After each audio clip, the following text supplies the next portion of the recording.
Have you ever wanted to learn to cook but just didn't know where to start? Well, we're the guys from Sorted Food and we've teamed up with Co-op to create Now Cook It. A free online course to show you how to up your food game. So head over to Now Cook It to get started, but for now, check out this video from the course.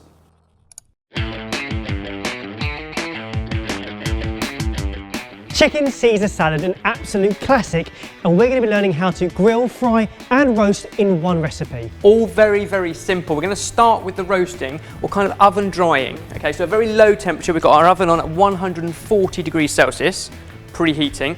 And all we're going to do is take a bowl of cherry tomatoes and we want to halve them and then lay them out on a grill pan or baking tray, and we're going to oven dry them about 60 minutes in the oven so they become super sweet. Best way to do that is with a serrated knife. Because tomatoes are so soft, the serrated bit is going to help saw through rather than chop through. You can skip this step and just use half cherry tomatoes, but by drying them out, they become tiny little pellets of awesome sweetness. A little drizzle of olive oil, pinch of seasoning, and then into the oven.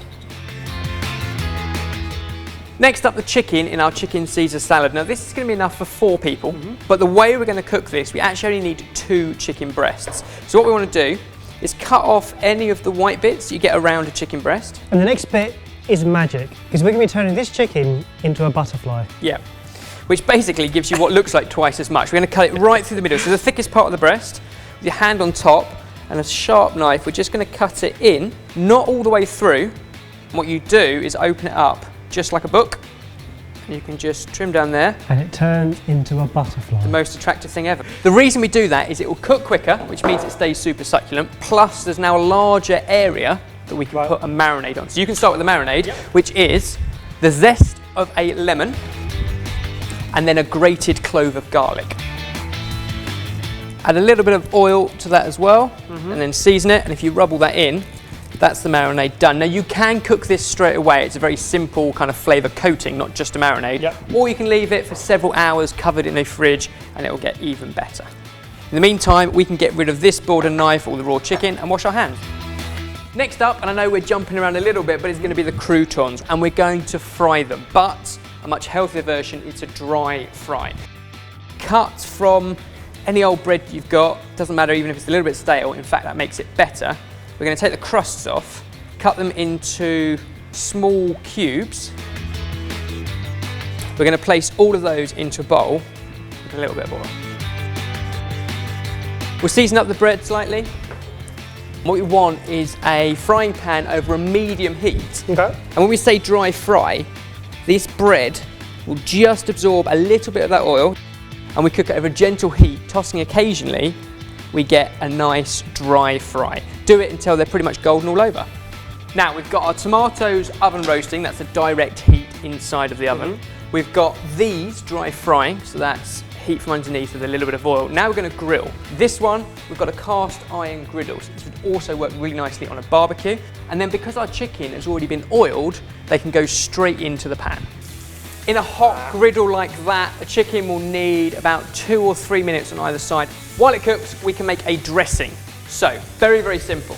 We have got 2 anchovy fillets, 2 tablespoons of mayonnaise, and some fresh parsley. Chop up the anchovy, chop up the parsley, and another half clove of garlic just grated in. Mix it into the mayonnaise with a splash of Worcestershire sauce. Sometimes you'll find there's parmesan in it as well. Of course. And if you want to make this a little bit thinner, a splash of water, there is no harm in that, because the Caesar should be a little bit thinner. Yeah. Now I think it's time to flip the chicken. Now it's important, don't move the chicken before you flip it, because if you want those sexy griddle lines, you have to get it right first time. Perfect.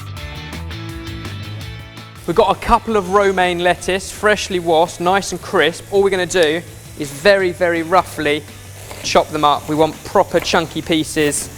And then I quite like to take a few of the internal leaves of one of them and just keep those whole to dress the salad. Dressing goes over. Because the lettuce has been washed, that will thin out. But this is quite a potent sauce. And you see what happens. It kind of thins it out and gives you that incredible Caesar dressing. cut into the largest part of the chicken, and what you're looking for is something that's cooked all the way through. It should be beautifully juicy and succulent, but no pink. Pop it on the plate to rest. Now we've got enough here for 4, but we're just going to plate 1 to show you what we mean. So one of those saved lettuce leaves just on the side to give it a bit of height. Get it now. There's loads of gorgeous chicken to pop on there. And we're going to finish the entire thing off with some Parmesan shavings. And there we go, a beautiful salad with 3 different cooking techniques: grilling, frying and roasting. There's everything you need to know to make a chicken Caesar salad. A salad's not just about flavour, it's about texture as well. Such simple processes. And things like the croutons and the oven-dried tomatoes, they're going to keep for a good few days. Croutons, airtight bag on the side. Tomatoes wrapped up in the fridge, and you can throw them into all sorts of salads. Useful tip. If you want the full recipe, then get that down below and you can cook this at home tonight.